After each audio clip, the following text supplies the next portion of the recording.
Good day, everyone. I am the first reporter in our group. And by the way, I am Kyla Silagan and I am going to discuss language and policy. Now, what is language planning? The term language planning was introduced by the American linguist Inar Hagen in the late 1950s, and language planning refers to all conscious effort that aim at changing the linguistic behavior of a speech community. Now, from the word planning, it is to propose a new word to a new language. Language policy. Language policy, it is referred to a general linguistic, political, and social goals underlining the actual language planning process. So this language policy, it is the language planning process. It is the process. Now, there are dimensions of language planning. It is according to Hinsklos. He distinguished the two basic types of language planning. First is the corpus planning. Corpus planning is concerned with the internal structure of a language.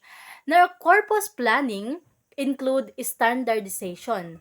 Now, as we understood, in our different type of language, there are standard. So, it says that not all languages show the same degree of standardization, and different types of standardization have been distinguished. So there are different kind of standardization have been distinguished. The first is unstandardized or oral language. From the word oral language, it is spoken. It is not written, or there has no reading system has been devised. Example in Ethiopia and Lesotho and so on. Secondly, partly standardized or unstandardized written language. So this type of standardization, it is used mainly in a primary education. The language characterized by high degrees of linguist various in morphological and syntactic system, especially example in American Indian language. Next is Young Standard Language. Just like in the second one, it is also used in education and administration, but it is not felt to be fit for use in the science and technology or at a tertiary or research level. Example of this in Uganda, South Africa, France or Spain, and so on. Next is the archaic standard language, which was used widely in pre-industrial times but lack of vocabulary and registers for modern science and technology. Example of this is classical Greek, classical Hebrew, Latin, and so on. Lastly, last type of standardization is the mature modern standard language. It is employed in all areas of communication, including science and technology at a tertiary level. Example, English, French, Danish, modern Hebrew, and so on. It is based on Kabarobias 1983, page 43 to 4. Now, the second types of language planning is the status planning, which refers to all efforts undertaken to change the use of function of a language or language variety with a given society. The introduction of Hebrew medium schools created the condition for the revival of Hebrew as a common language used in every communication. Language planners distinguish many possible functions a language can occupy in society. So first, possible function of a language can occupy society, firstly, is the official. Official, it is the use of language as a legally appropriate language for all political and culturally representative purpose of a nationwide basis. In many cases, the official function of language is specified conceptually. Example, in Ireland, both Irish and English have official status. Now, the second one is provincial. Provincial, it is the use of language, a provincial or a region official language. In this case, the official function of language in a nationwide, but it is limited to a geographical area. So this type of function is limited. Example, in the Canadian province of Quebec, French is the only official language since 1974, take note, while both English and French have official status in the other provinces of Canada. Now let's proceed to wider communication. This is also a type of functions of language. Wider communication, the use of language as a medium of communication across language boundaries within the nation. Next, international. The use of language as a major medium of communication, which is international. Example for diplomatic relations, foreign trade, tourism, etc. And that is scored according to Stewart, 1968. Next, capital. Capital, this is the use of language as a major medium of communication and vicinity of the nation. The function is especially important in countries where political power, social prestige, and economic activities centered in the capital. Now, group. Group, it is the use of language primarily as the normal medium for communication among the members of a single group, such as tribe, settled group of foreign immigrants, and etc. Education. Now, this is the use of a language as a medium or primary or secondary, either regionally or nationally. Next, school subject. The language is commonly taught as subject in secondary or higher education. Then, literary. It is the use of language primarily for literary or scholar purposes. Next is the religious. It is the use of a language primarily in connection with ritual or of a particular religion. Mass media. The use of language in the print media and on a radio and television. Workplace. The use of a language as a medium of communication in the workplace. Now let's proceed. The process of language planning. Language planning begins with the possibility of choosing between a number of linguistic alternatives. That is according to Hagen, 1987. So according to him, language planning typically consists of four stages, which can be sequential. First is the selection. From the word selection, it is refer to the choices of word or a language variety to fulfill certain functions in a given society. For example, official language, medium of instruction, religious language, and so on. So as I have discussed a while ago, you have learned that there are types of dimensions of planning. So in selection, it is your choice of a word. It's either you use that word into a medium of instruction, either in a religious term or something like that. Now let's proceed to codification. Codification, it is refers to creation of linguistic standard or norm of a selected linguistic code and is commonly divided into three stages. So take note that codification was divided into three stages. First is graphization. It is a developing or writing system. Grammatication. It is from the word grammar, it is to decide on the rules or norms of a grammar. And lexicalization, it is to identify the vocabulary of a word. Implementation.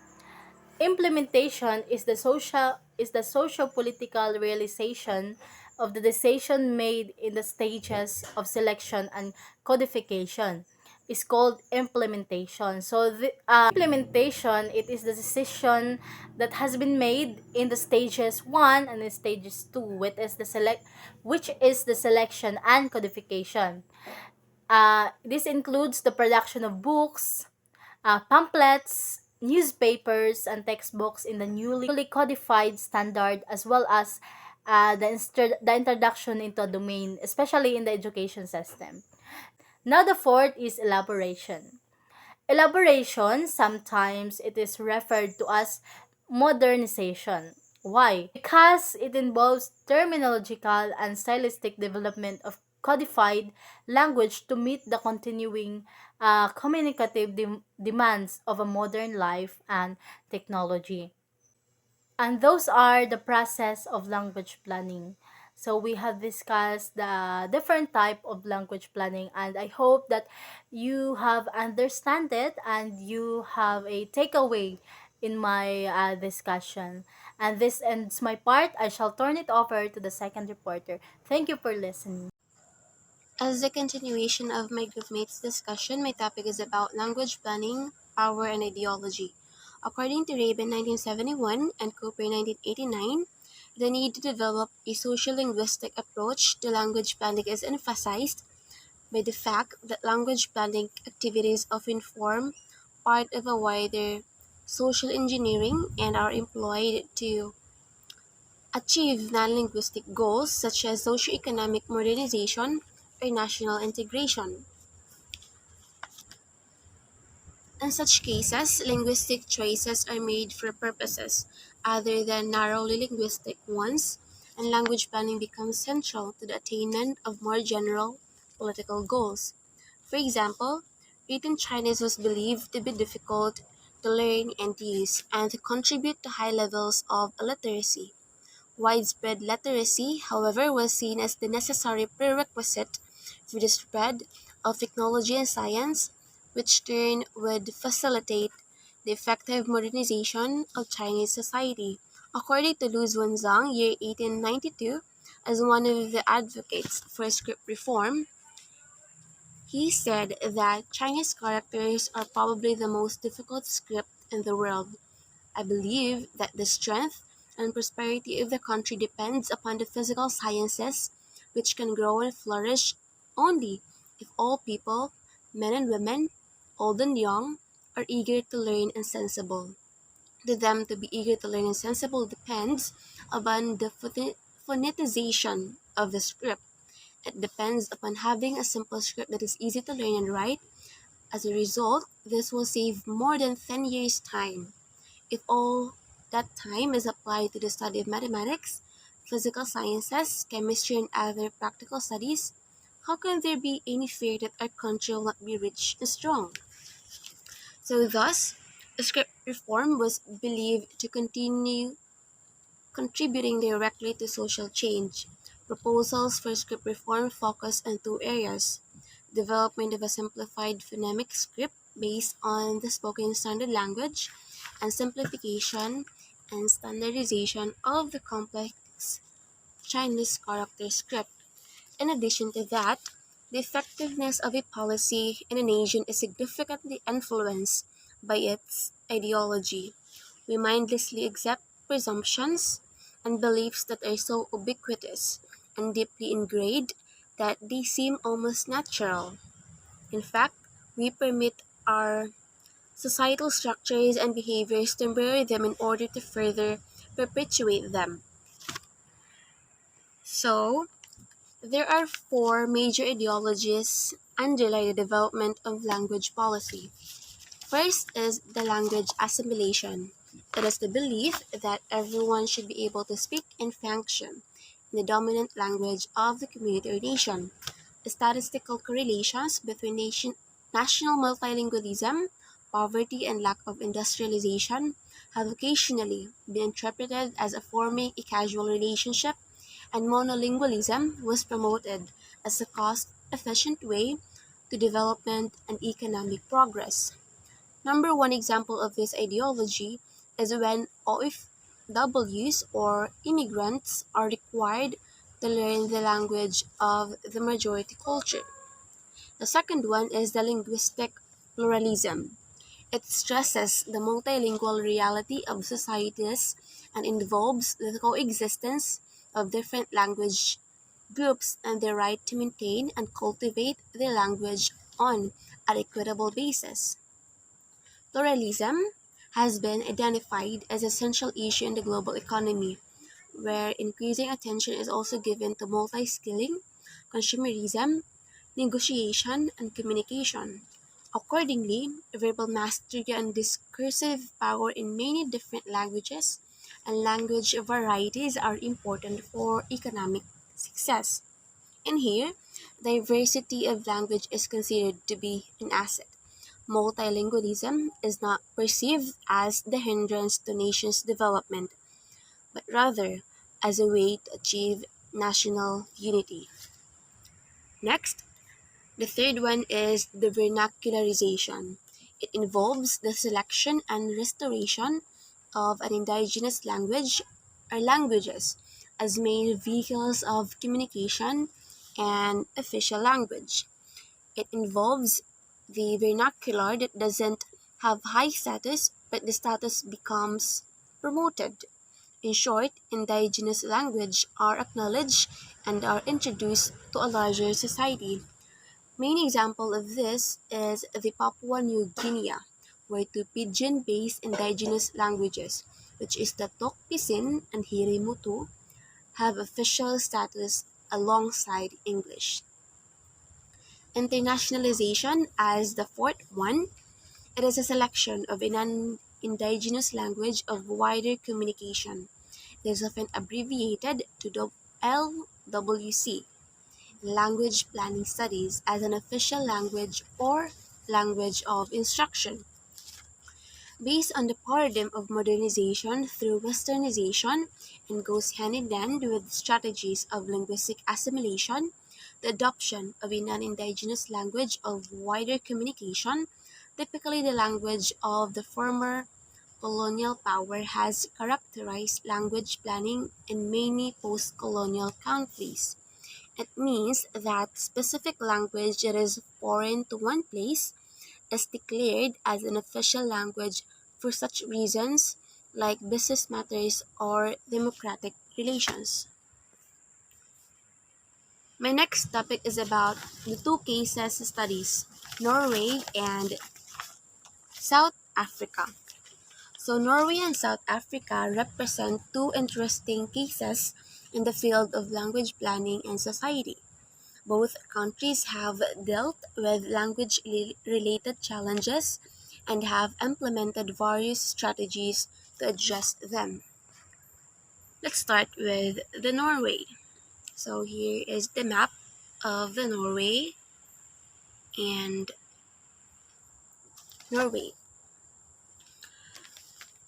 Historically, Norway has faced the challenge of maintaining its language identity due to its influence of neighboring language like Danish and Swedish. So in 1814, Norway became independent after 4 centuries of being ruled by the Denmark. For over 400 years, Danish had been the language of administration and public life. By the time of independence, no common Norwegian language was spoken in Norway. Norwegian nationalists soon identified this lack of a common Norwegian language as a problem and put the question of a national language on their agenda. In the 1850s, two opposing responses to the question of a national language, one revolutionary, one reformist, were formulated. So, there are two different approaches adopted in developing Standard Norwegian. First is the Riksmål as the language of the state. Second one is the Landsmål. It is the language of the country.